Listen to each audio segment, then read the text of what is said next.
Good morning, and welcome to the Old Dominion Freight Line fourth quarter 2025 earnings conference call. All participants will be in listen-only mode.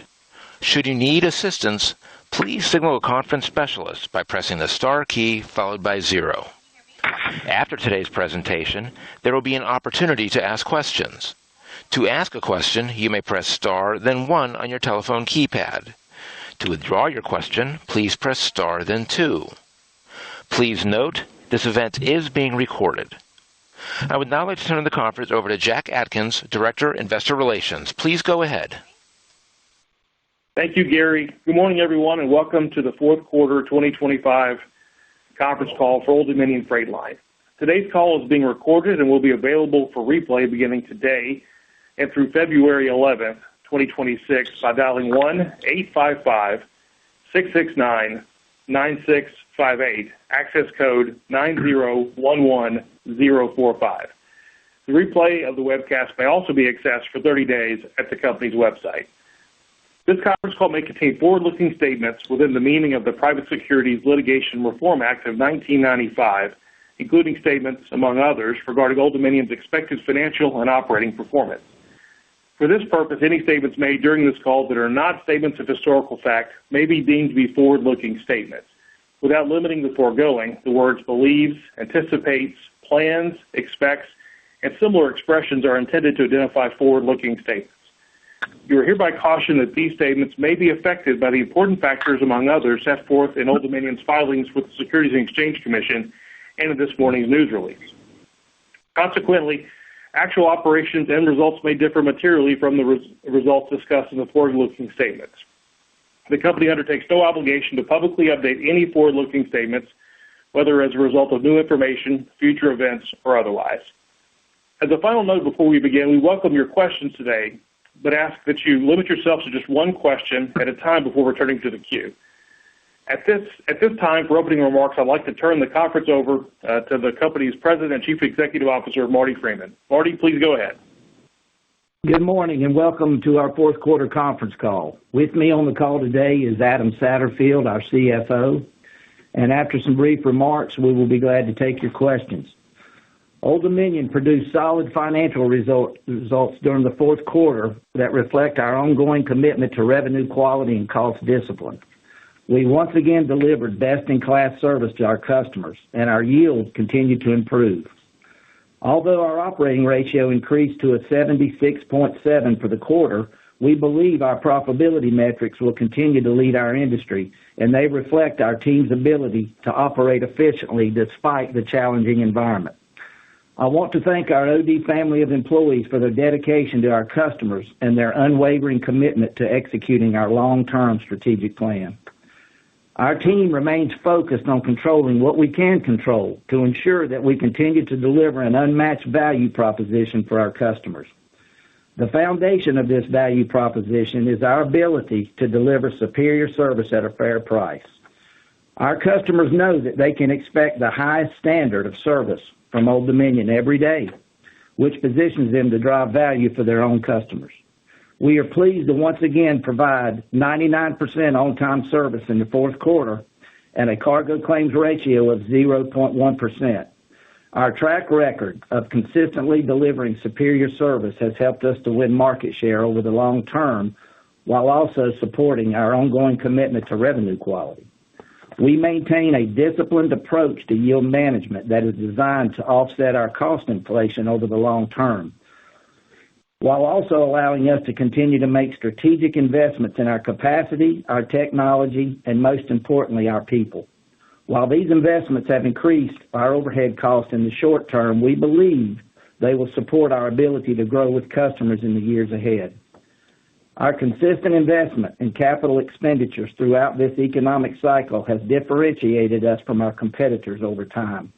This is also a fundamental component of our value proposition, which has been critical to our ability to win more market share over the last decade than any other LTL carrier. During the fourth quarter, our team continued to operate efficiently while also managing our discretionary spending. These efforts are reflected by how well we have controlled our variable operating costs over the last few years despite the decline in our overall network density and other inflationary headwinds.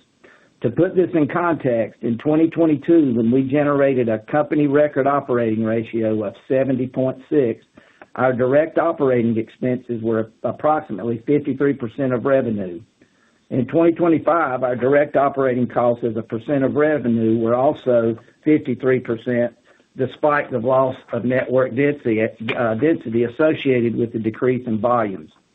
Our efforts to enhance productivity have been made possible by key technology investments as well as business process improvements, which we believe will allow us to improve our operating ratio when business levels ultimately improve again.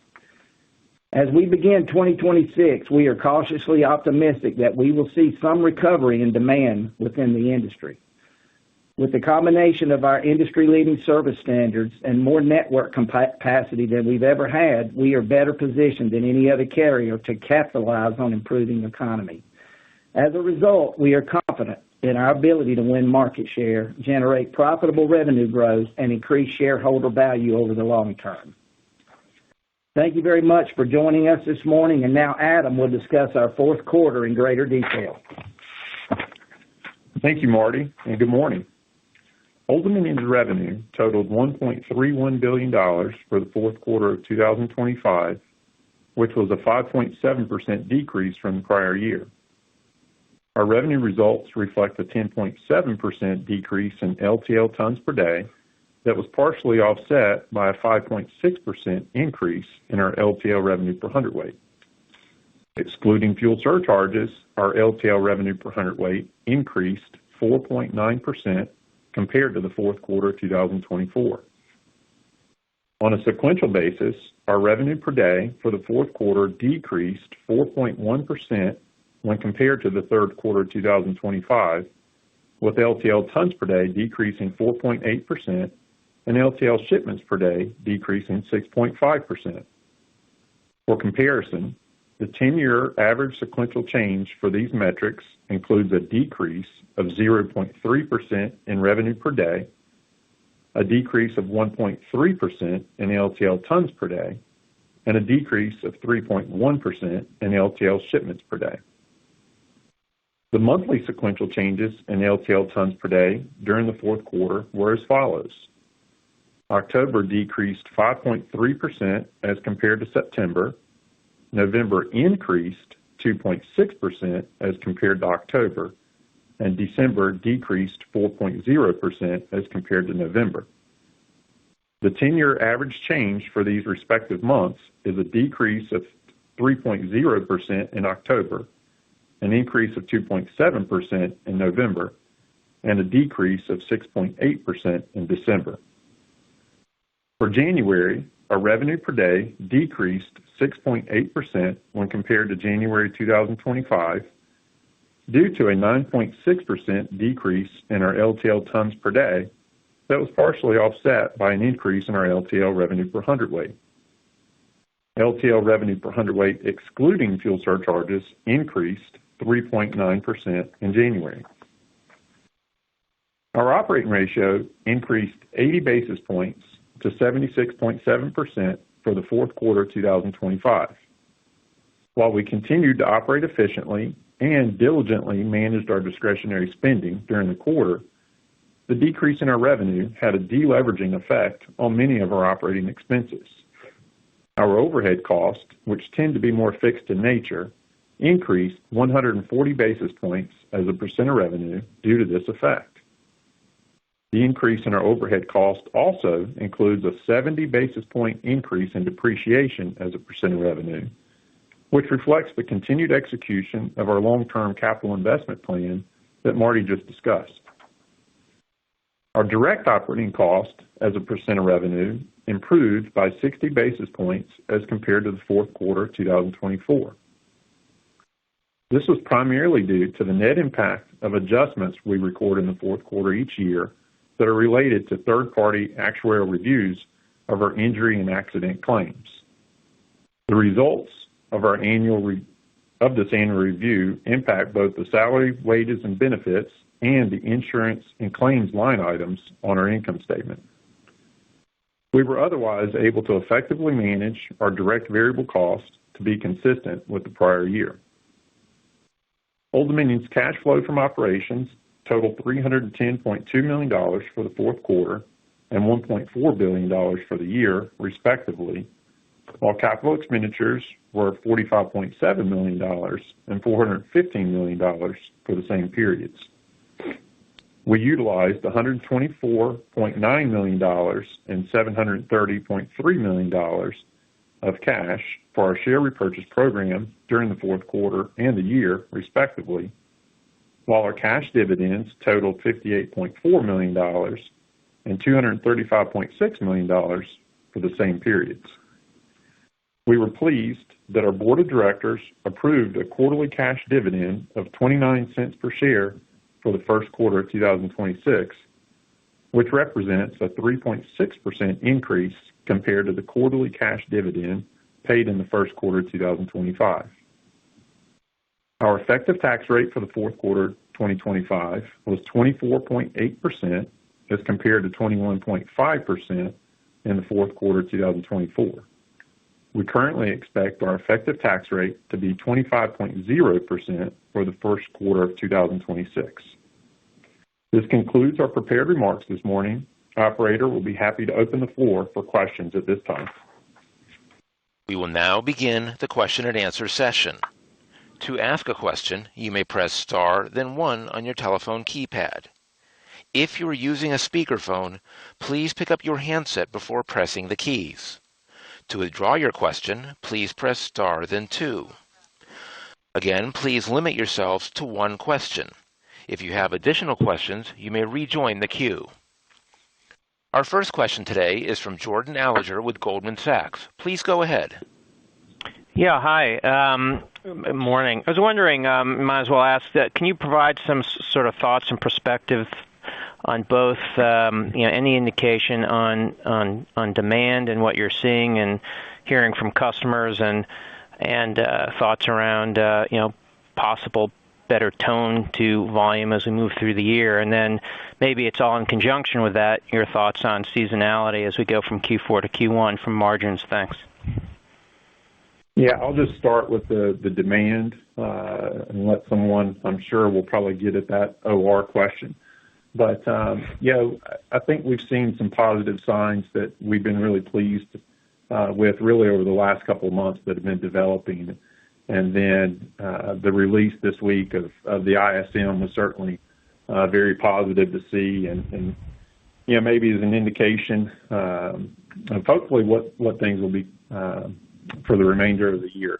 Obviously, over time, we've seen that ISM, it's a leading indicator, and typically a couple months after that inflects positive, we see volumes, somewhat do the same. But just getting back to recent trends for what we've seen, the thing I've been most pleased with is the increase in weight per shipment. And, I think we've talked for multiple quarters now when we've been trying to make the call on when is the demand environment going to finally turn. We've talked about looking at that weight per shipment, for example, as really the indicator within our business. So, that really increased. We were down about 1,450 pounds in kind of September, October timeframe. We saw that increase to 1,489 pounds in November, which is above what our long-term seasonal increase would be for that month. And then we saw it increase further to 1,520 pounds in December. Again, that was about a 2% increase. The 10-year average is about a 1% increase from November to December in weight.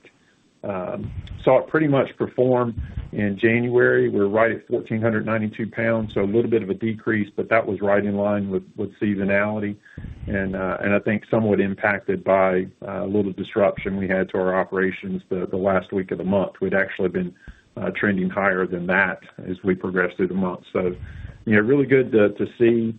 When looking at just tonnage per day, the weight per shipment, all those factors leading into the start of this new year, and hopefully finally seeing the turn that we've been predicting for the last couple of years take shape. Thank you. The next question is from Chris Wetherbee with Wells Fargo. Please go ahead. Yeah. Hey, thanks. Good morning, guys. Maybe I'll just pick up on that and ask about the first quarter kind of sequential from an operating ratio perspective, and maybe any thoughts you have on revenue per day for the first quarter as well. Yeah, obviously the revenue per day is going to lead right into it. And, given the data that we just discussed for January, we're starting out a little bit behind seasonality, again, on a revenue per day standpoint. I feel like we'll close that gap. We've seen, good performances early, but probably a little catch up in business this week where we had the weather disruptions last week. So I think that'll normalize, but hopefully we can close the gap with seasonality as we progress through the remaining months of the quarter. Just from a big picture top line standpoint, I feel like our revenue for the full quarter will probably come in somewhere between $1.25 and $1.3 billion. The low end of that range would be if we underperform seasonality at a rate similar to what we just did in the fourth quarter, and then the top end would be normal seasonality. And if you take normal seasonality from January through through February to March, that would put us kind of right there in the middle. So, we'll see how that continues to take shape, and obviously we give our mid-quarter updates that will allow for tracking. So with that said, the 10-year average change in the operating ratio is an increase of 100 to 150 basis points from the fourth quarter to the first, and I think we can get to the top end of that range. So, I would say an increase of 150 basis points is probably the target, and then maybe a plus minus 20 basis points to continue to, allow for some of that revenue uncertainty.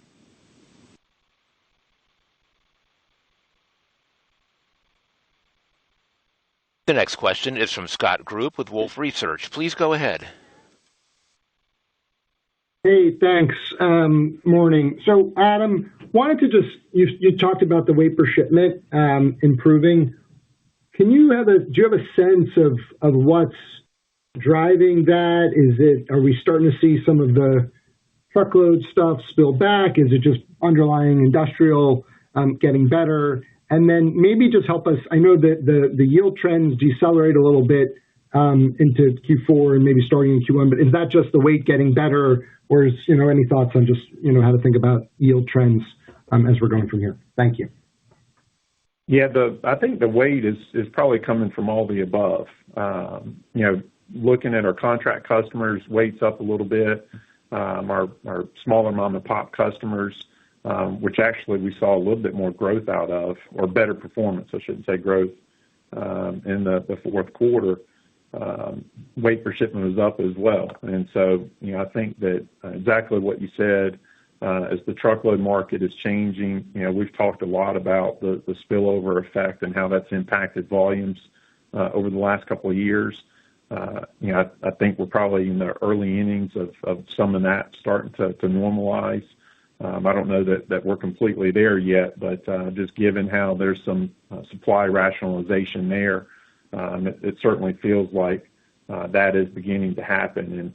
And the weight certainly will put a little bit of pressure on our yield metrics, but our guidance for revenue per hundredweight for the fourth quarter was to be up 5%, and that would have been normal seasonality. So we came in right at 4.9%.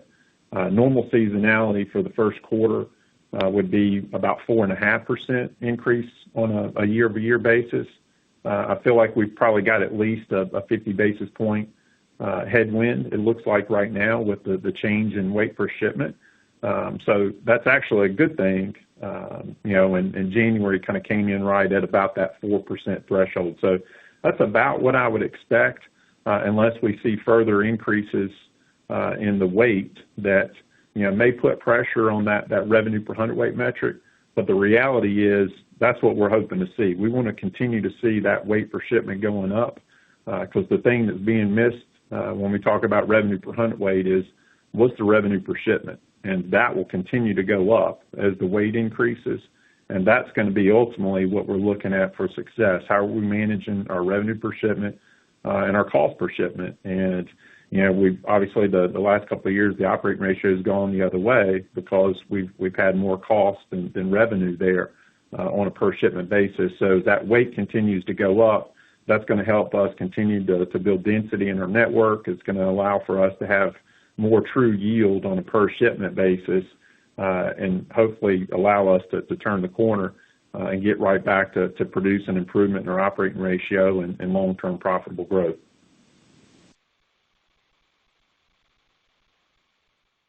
Thank you, guys. Thanks, Scott. The next question is from Ravi Shankar with Morgan Stanley. Please go ahead.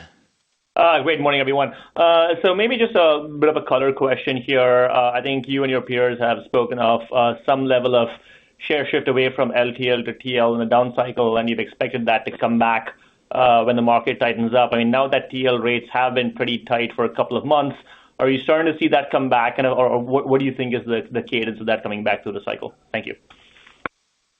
Yeah, I think that, it's a natural sort of change that happens. I think that when you look at that truckload environment and a lot of those carriers are barely breaking even or worse, we've seen some capacity rationalization, if you will, in that environment. And I think, that's changed the pricing environment there. And so, hopefully we'll continue to see those trends change at a time where it feels like overall industrial demand is ready to start showing some signs of improvement again. And, again, we say we're cautiously optimistic about all this because we had improvement in the ISM last year at about the same time. And then we had the event in April that threw cold water on everything. So, we're in a great spot to continue to handle any business that comes our way.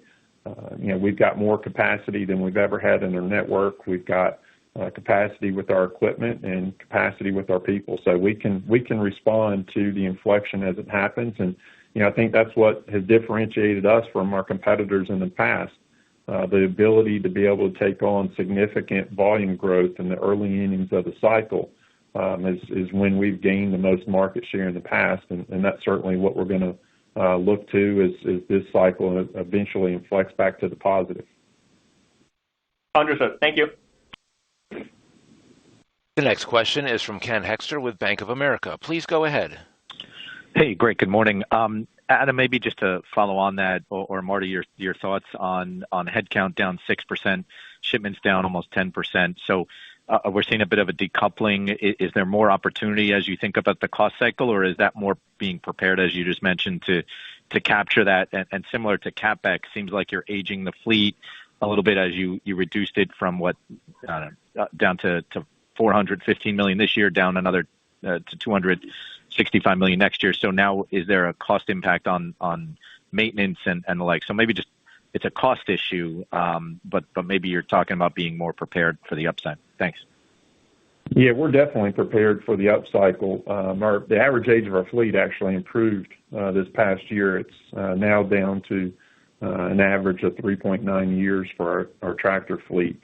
And that's about where we like it, somewhere around 4 years. We've been below that before, and we've let it age up a little bit. But really pleased with our operations team as they've continued to try to right-size the fleet to make sure we've got all the equipment in the places we need, but also managing through our cost inflation from a repairs and maintenance standpoint.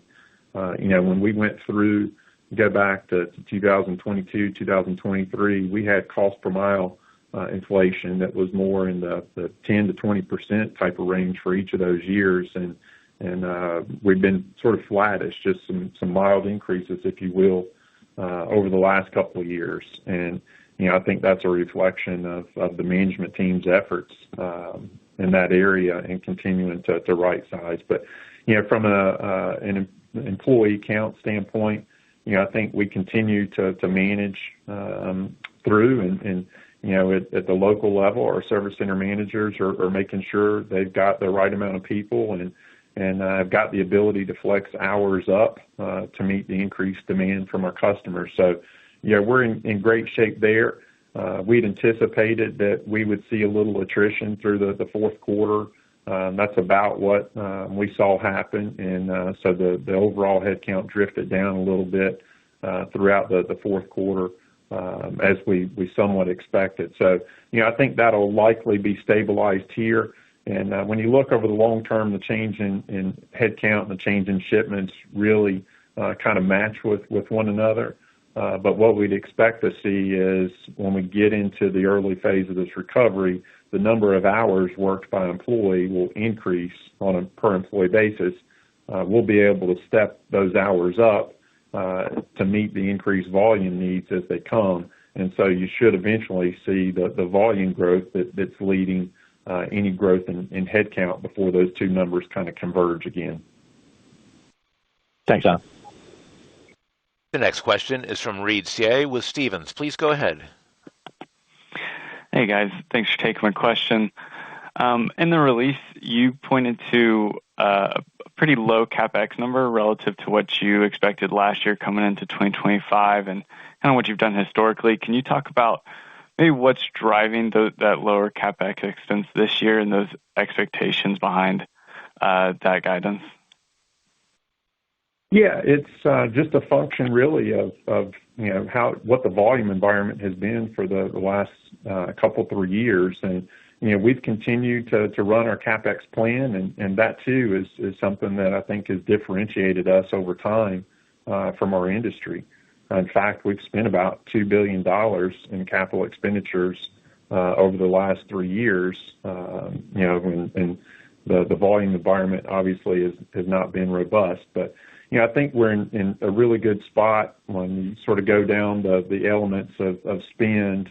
From a service center standpoint, we've got some projects that are in flight, and that's a lot of the spend that we've got this year.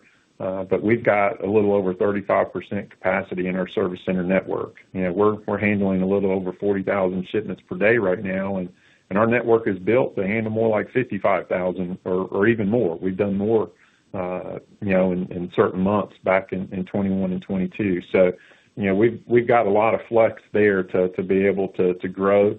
And the same thing with the fleet. Just like I mentioned earlier, we've continued to right-size the fleet, if you will, and take some of the older units out. But we've got some that continue to need to be replaced, and that's the majority of what's in the spend there in that category for this year. So it is lower than as a percent of revenue than our typical range being 10 to 15%, but that's really just a function of the consistent investment that we've made over the past 3 years and kind of where we stand now, and just wanting the business to grow into the network that we've got built. And when that starts happening, you think about our fixed cost, and Marty alluded to this in his comments.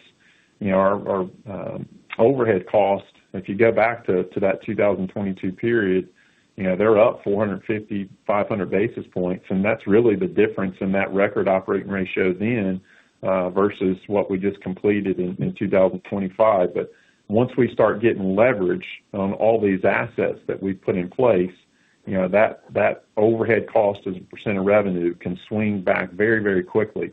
And the density will allow us to further improve our direct cost as a percent of revenue as well. So, that's what gives us the confidence that when we start seeing growth coming back in our business, that we can get our operating ratio going back to that 70 type of threshold and beyond. Got it. Thank you, Adam. The next question is from Jason Seidl with TD Cowen. Please go ahead. Thank you, operator. Morning, Marty, Adam, and Jack. I want to go back on sort of your employee headcount numbers, and as well as how should we think about driver pay and dock worker pay as we move throughout the year? If some of your cautious optimism comes true when we start seeing a rebound, do we expect that number to go up a little bit as we move throughout the year? Well, Jason, we always give an increase to our employees, and when you operate at a 75, we're in the fortunate position to continue to reward our employees first. And, we, from a stakeholder standpoint, we prioritize our employees, and we want to make sure they're rewarded and continue to be motivated to take care of our customers. And when you give 99% on-time service and a cargo claims ratio that's below 0.1%, I think our employees have certainly delivered. So, we continue to give healthy raises. We did so in the 1st of September this year. We also made improvements to our benefit plan cost or the benefits to employees, which have increased those costs. And we'd expect to continue to see our fringe benefit costs as a percent of salaries and wages increase. And those finished the year at about 42% of salaries and wages in 25, or at least in the fourth quarter. But we expect that we'll have a little bit of headwind there on those benefit costs, probably be somewhere in the 41% of salaries and wages in 2026. So, and then the final piece is the 401k match that we make, and I think that's what ties everything in together. And we give a discretionary match every year that's up to 10% of our company's net income. So we continue to put a lot of dollars into our employees' 401k plans to help them and their families prepare for retirement. That's great color. Should we expect the next sort of raise to be next or this September, or do you think it'll be sooner than that? No, it's September is usually the timing of our right. wages. Okay, fair enough. Appreciate the time. The next question is from Jonathan Chappell with Evercore ISI. Please go ahead. Thank you. Good morning. Adam, after 2 years of speaking to sub-seasonality, it seems like a little bit more cautiously optimistic, as you said, and you laid out a first quarter where the middle of the range is February and March are in line with seasonality. A lot of your peers, even though they haven't reported yet, are talking to a peg of like, if we do X in volume this year or tonnage, that leads to Y in OR.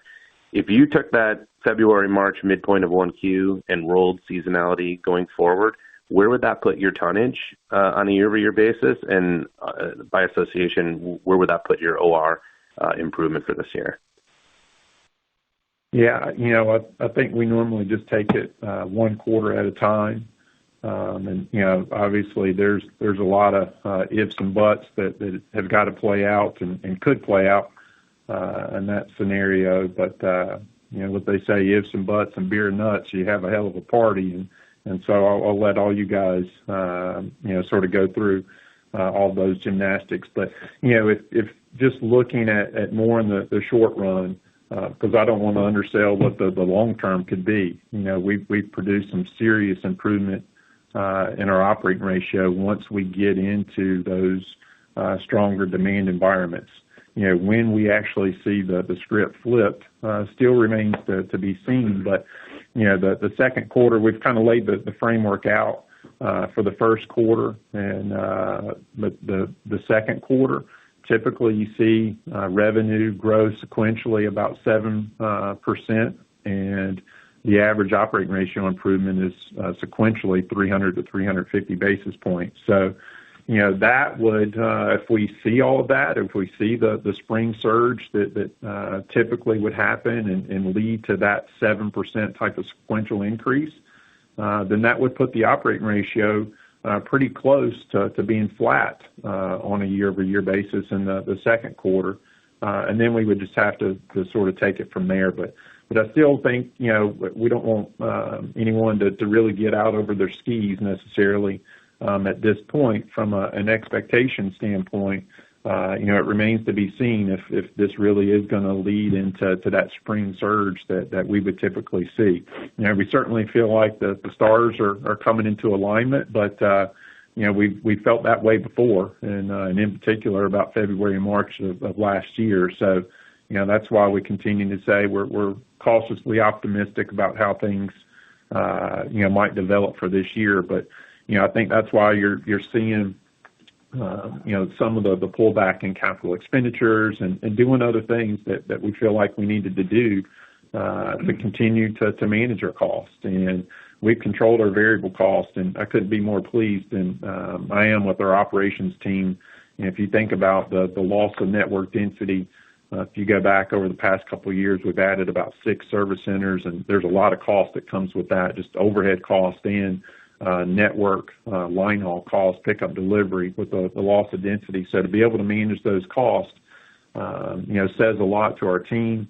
It says a lot to the continued investment in technology, the tools that we give the team to help kind of manage those costs, and also to the yield discipline.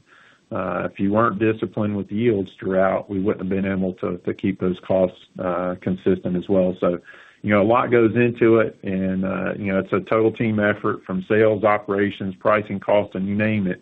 It all kind of feeds into how we've been able to continue to produce strong, profitable growth over the long term. That, the last 10 years, despite this 3-year freight recession, we've still got a 10-year average growth rate of about 15% in our net income. So it just says a lot to what we've done, but we think about the future. We got a lot of room for growth ahead and an operating ratio improvement. So, I'm happy with what we've done, but more excited about what can come.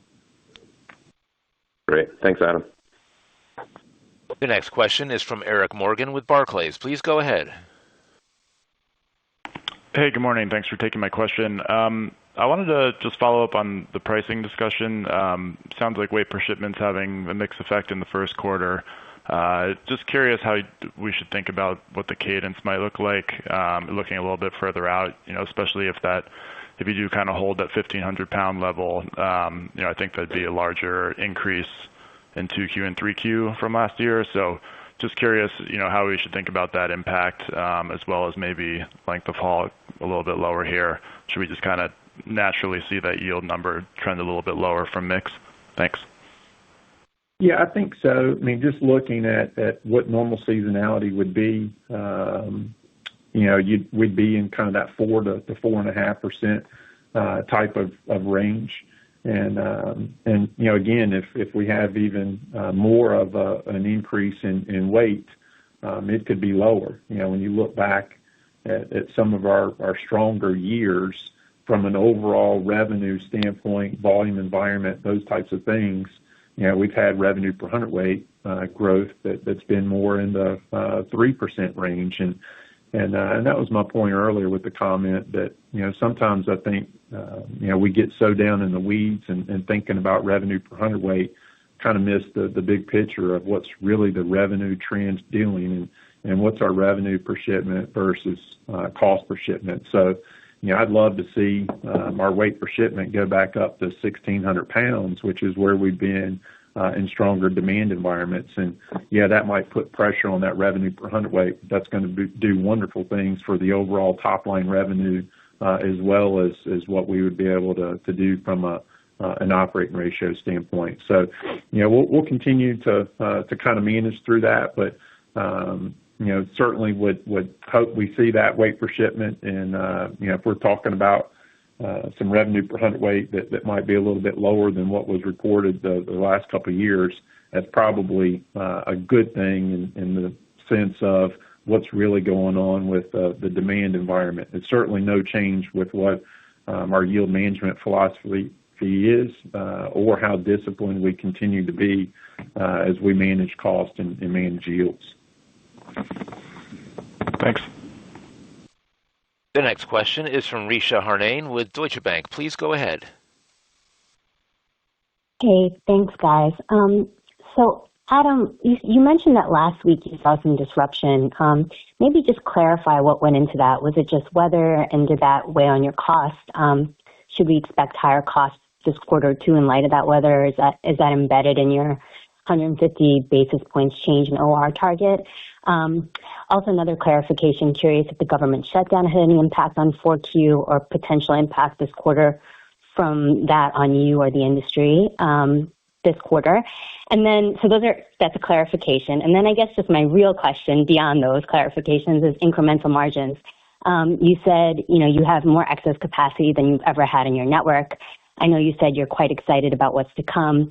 Should we think that your incremental returns on growth can be higher than we've ever seen? I believe you eclipsed 40% post-COVID, but that was accompanied by really strong revenue growth. So I'm not sure if that's a unique situation. Yeah, I'll probably spend more time with addressing the last real question. But the snowstorm last week obviously was disruptive, and that was baked into our revenue and margin guidance, and really nothing material to speak of from a government shutdown standpoint. But, I think just thinking about incremental margins, to me, one, we got to get back to revenue growth to produce them. But when I like to think about that breakdown in our income statement structure, and we talk a lot about our direct variable costs. Those were 53% of revenue in 2025. So, if you bring on a dollar of business, you should be able to generate a 47% incremental margin if it just takes variable cost.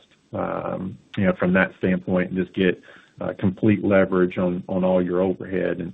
And typically that is what's happened in the early innings of our recovery. We just see more of that variable cost, and getting that leverage there before you've got to get back into investing in new service center expansion and new equipment and those other assets. But as you add new service centers, that creates incremental costs. You've got a new service center manager and a team of employees at the facility, in the office, and salespeople and things like that. So it all kind of ties in together. But when I think about just where we stand now, 75 operating ratio, we've been at a 70.6. We've talked before about getting to a sub 70 operating ratio. I think that sort of mid-40s makes sense, and from an incremental margin standpoint, makes sense in the early innings. But then let's just stay focused on getting back to achieving that sub 70 operating ratio, and we certainly can get there.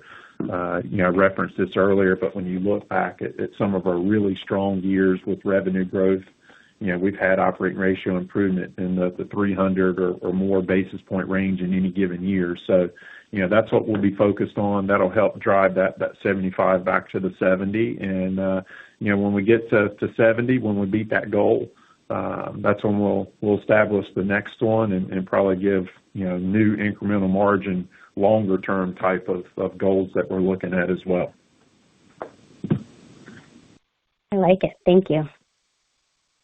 The next question is from Tom Wadewitz with UBS. Please go ahead. Yeah, good morning. So, Adam, I think there's, this ISM print was so large that such a big step up that, and some of the commentary wasn't as bullish as the number, and the orders going up a lot too. What do you hear from customers? Do you hear that much kind of good news and enthusiasm about improvement in activity, or how do you kind of look at what your customer feedback is, and just kind of thinking maybe relative to such a big ISM number, which I know historically is really good read for LTL. Yeah, I think that obviously we solicit feedback constantly from our customer base and our sales team. In the fourth quarter, we build a bottoms-up forecast, and we marry that with a top-down forecast where we're looking at other macroeconomic indicators, and things are starting to feel a little bit better. Even in the fourth quarter last year, I feel like we've had some really good customer conversations in the sense of what they were anticipating their volumes might look like, the amount of business that they would tender to us, and so forth. That gave us a little sense of optimism. And I just continue to say that that's 1 month of a print with the ISM, and that's why we want everyone to be cautious with it. We're still looking at that volumes that have been down on a year-over-year basis, but we feel like things are getting better, and we're still talking about revenue that would be down on a year-over-year basis in the first quarter. But one of the things about our business model is, I feel like when you think about our long-term strategy of giving superior service, allowing that service to support a fair price, pricing, targeting 100 to 150 basis points of yield above price, or cost rather, that's allowed us to improve our cash from operations. There's a flywheel effect to our business model, and we've got to get that flywheel effect going again. So as we can get into the early innings, it's those first rotations are a little bit slower. We're just making sure everybody's thinking through all of those factors, and it's not just going to turn around on a dime starting tomorrow. because that one economic data point came out. But, if we are in the early stages of this, I think history repeats itself in this industry, and you certainly can see how we've outperformed the other carriers when we get into those early stages of recovery. And we're certainly in position. Our team is in position and ready to roll. So we're ready to put it on the trucks and see revenue growth coming again and the operating ratio improvement will follow. So you are hearing positive input from customers, but maybe not to the degree of the move up in the ISM number. Is that a fair understanding of what you said? Yeah, that's fair. Okay. Thank you. The next question is from Bruce Chan with Stifel. Please go ahead. Yeah, thanks, operator, and good morning, guys. Adam, you talked about 35% spare capacity in the network, and I know, these past couple of years we've been a little bit more focused on door and facility infrastructure. Just wondering if that number is similar for the fleet and line haul network, especially, with some of the better planning tools that you have, and, maybe how we should think about additional fleet CapEx versus, maybe flexing PT hire if volumes do indeed accelerate. Yeah, we don't have that much excess capacity in the fleet, if you will. That would we have been heavy with our fleet, but probably not at that same type of level. We try to keep that a little bit tighter. You always want to have spare capacity, if you will, especially in the trailing equipment. If you've got that much excess power, it just hurts you. It's very punitive from a depreciation per unit standpoint. So, but part of our CapEx this year, we've got about $105 million that's slated, I think, for equipment, and so that's something that we'll continue to look at replacing where we need to replace. We use a tractor for about 10 years, so we've got some that are at that point of being replaced, and but continuing to right size the equipment pool as well, and making sure that we've got equipment in all the right places where we're seeing growth to keep the line haul network in balance. And we continue to make adjustments to line haul throughout the year. Team has done a phenomenal job of making sure that we're meeting service standards. We've continued to tighten some of our transit times in certain lanes as well, despite the limited density that's been in the network. So looking forward to getting more freight back in the system. That'll make some of that a lot easier, reduce our empty miles, allow us to start running more directs and bypassing some breaks and so forth. And that's what gives me comfort in knowing that those direct costs that we've talked about that are 53% of revenue in 2025, that we can really show some strong improvement in that number once we get density flowing again. Okay, great. Thank you. The next question is from Ari Rosa with Citigroup. Please go ahead. Hey, good morning. So I was hoping you could address competitive dynamics in the industry. Just maybe speak to what your level of confidence is that this cycle will play out like past cycles. And specifically, I'm curious about just the role of Amazon. We've been hearing a lot about their growth ambitions or them looking to expand in the LTL space. And then obviously FedEx is planning the separation of its freight business.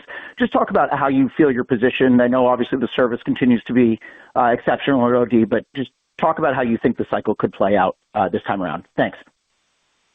Yeah, well, all the carriers that are there, top 10 carriers are 80% or so of the industry, and they're all the same, other than Yellow that was there before. So, we've been competing against these companies for years, and I feel like capacity within the industry continues to be tight, and maybe more so than what the perception out there is.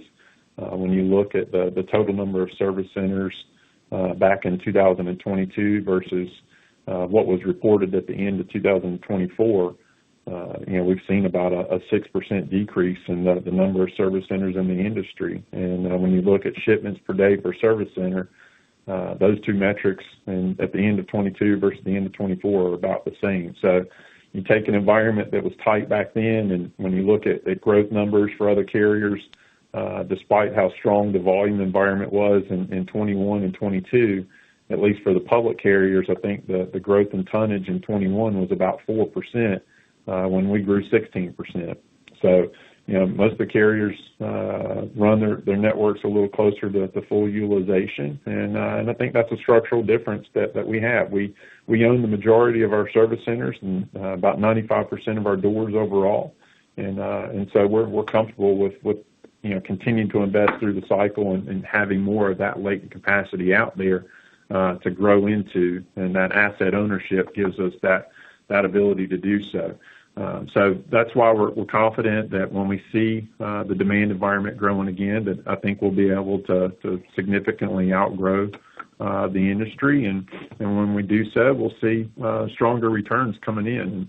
And, despite the challenging environment that we've had for the last few years, we're still producing returns on invested capital of 25 to 30%. And, when you look at GAAP numbers, true GAAP earnings, we've got some competitors that have got net income margins, in the low single digits. And so, I think that'll be the opportunity. What we see in past cycles is, that's when other carriers will increase rates more and take advantage of the supply and demand imbalance. And but for us, we want to continue on with just more of a consistent strategy. And that's when we see that big density opportunity, if you will, and it's what we're expecting when we finally see the turn in the cycle. Very helpful. Thanks. The next question is from Jeff Kauffman with Vertical Research. Please go ahead. Thank you very much, and congratulations. A lot of my questions have been answered at this point, so I want to go back to the equipment discussion you were having.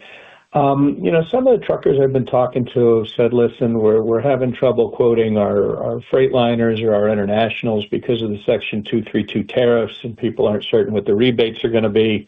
But we've got more fundamental pricing on our domestically produced trucks like our Peeps and Kenworths. I was just kind of curious what you're seeing on the equipment side in terms of quoting activity from the OEs in the wake of some of the tariff changes. Yeah, I think that, there are always challenges that we go through when we look at the cost of equipment and how we plan for equipment and so forth. And, it seems like every engine change and new regulation, it's done nothing but increase the cost of equipment. And, for us, as I just mentioned, we typically will use a tractor for 10 years. So, you think about the per unit price 10 years ago versus today, it's significantly different. That's a big driver of some of our cost inflation when you think about those on a per unit basis. So that's part of why we when we look at the number of units we were going to buy this year, you take that all in consideration. But at the end of the day, you need the fleet that you need, and you've got to build the pricing of those units and every other element of cost that we deal with into our cost model, and let that drive the output of what we need. But I would say again, that's just one element of cost. If you go up and down our income statement and you look and think about per unit inflation, we've been able to average cost per shipment inflation of about 3.5% to 4% over the last 10 years. Each line item has had significant inflation, and more so than that number. That's the importance of why we stay so focused on our cost and managing cost and managing efficiencies and discretionary spending. We're doing all these other things. We're driving operating efficiencies that really minimize the true inflationary impact that we're seeing from things like insurance cost, group health and dental, medical cost, the cost of equipment, and so forth and so on. So, our team has done a great job leveraging technologies, business process improvements to be able to keep our cost inflation low. And then that in turn allows us that when we think about trying to target 4.5% to 5% type of increases that we've generated over the long term in our revenue per shipment, that's that positive 100 to 150 basis points delta that we want to be able to generate those too. But, we can't take our eye off the ball when it comes to managing costs. You've got to think about costs day in and day out in good times and bad. And I think that's what our team has done over the course of our history, but, over the past few years in particular. Thank you. The next question is from Brian Ossenbeck with J.P. Morgan. Please go ahead. Good morning. Thanks for taking the question. Maybe, Adam, just to quickly follow up on the cost per shipment. Inflation you're expecting this year, is it still 3.5% to 4%? You outlined some of the equipment and healthcare costs. Is that something you still think is reasonable to expect this year? And then maybe just to follow up on the competition side, private companies are obviously getting a bit bigger here as well in the wake of Yellow going out of business. Wanted to see if you thought that had any impact on how the next upcycle might play out for the industry. Thanks. Yeah, so the cost inflation, I think it's going to probably be a little bit heavier again this year. I'm thinking it's probably going to be more in the 5 to 5.5% range, and that's core inflation, not really thinking about what fuel might do. And right now we're looking at fuel prices that have been lower on a year-over-year basis. So we'll see how that continues to play out. But I feel like as I mentioned earlier, we're looking at a little more inflation from a employee benefits standpoint. I think we're going to continue to see some pressures there within our group health and dental costs in particular. And then we've made some continued improvements to our paid time off policies and so forth that I referenced. So anticipating some inflation there, continued inflationary increases, as just mentioned on the equipment, on our insurance programs, and other things. So, if we can get some density coming back in the system, I think that is something that could turn that number into to maybe seeing some improvement and working it back down. But if you just sort of stay in more of a neutral volume environment, if you will, I'm thinking that we're going to be more in that 5 to 5.5% range. And remind me again, the second part, was it just about the impact of Yellow being out? Yeah, just how private companies seem to have taken up some of that extra capacity, if that has a meaningful impact on how the industry might play out, or the cycle might play out. Yeah, I think many of those service centers ended up with the private carriers, as it's been reported. But, again, looking at overall capacity for the industry, number of service centers is the best thing we have. That looks to be down versus about 6%.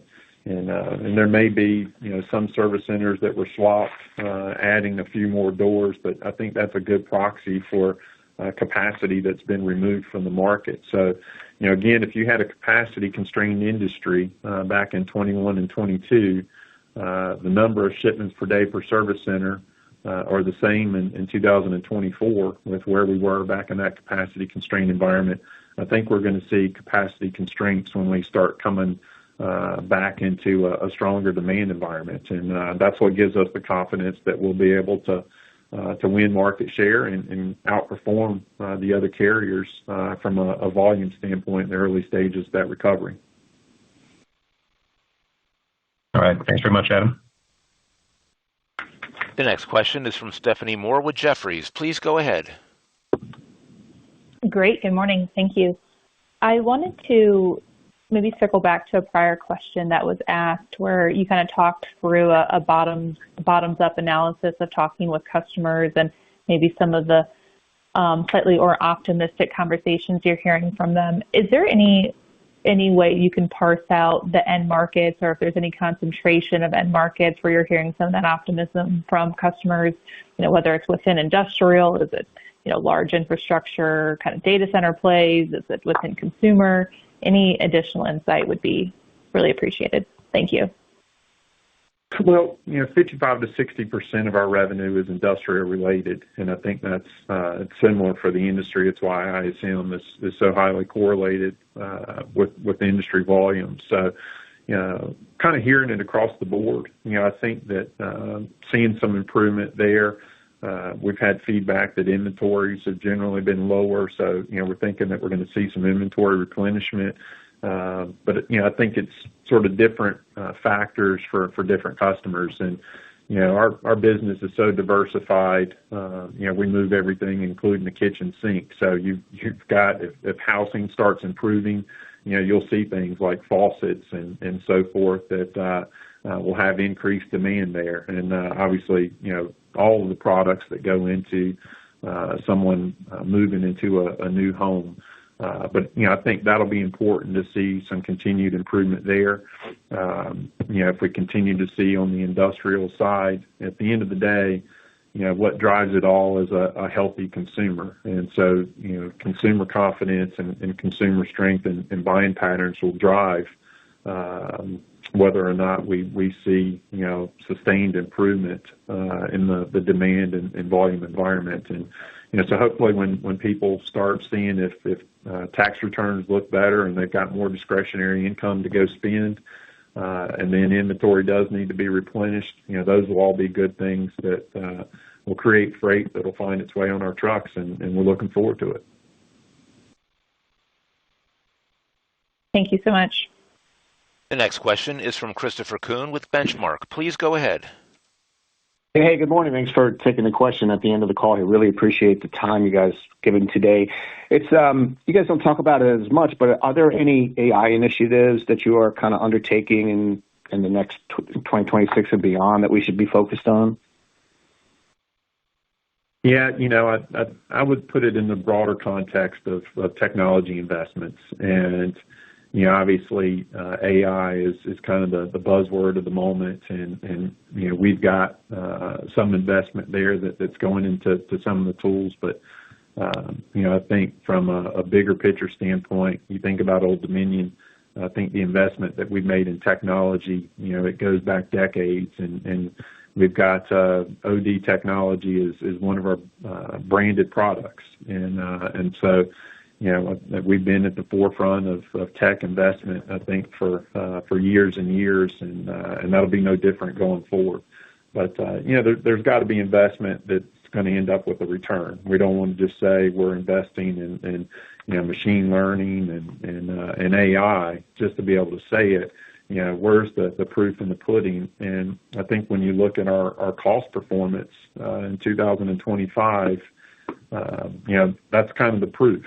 And we wouldn't have been able to manage our line haul costs like we have if we've not continued to invest in and refine the tools that our teams are using. And it's the same thing on the dock. It's the same thing within our pickup delivery operations. We've got to continue to make investments in products that are going to have a return associated with them. You don't want to invest in something that's going to cost you more on the technology that you would what you're going to save potentially. And sometimes that could be the case. But, I think that our focus will continue to be what I just said, investing where it's going to drive operating efficiencies. The other key part, though, will be continue to invest in something that drives a strategic advantage from a customer service standpoint. So if we can continue to try to stay ahead of the game, have systems that drive stickier customer relationships, those are kind of the two big key factors that we think about when we think about the dollars that are invested in tech initiatives year in and year out. Got it. Thanks. Appreciate it, Adam. This concludes our question and answer session. I would like to turn the conference back over to Marty Freeman for any closing remarks. Thank you all for your participation today. We appreciate your questions, and please feel free to give us a call later if you have anything further. Thanks, and have a great day. The conference is now concluded. Thank you for attending today's presentation. You may now disconnect.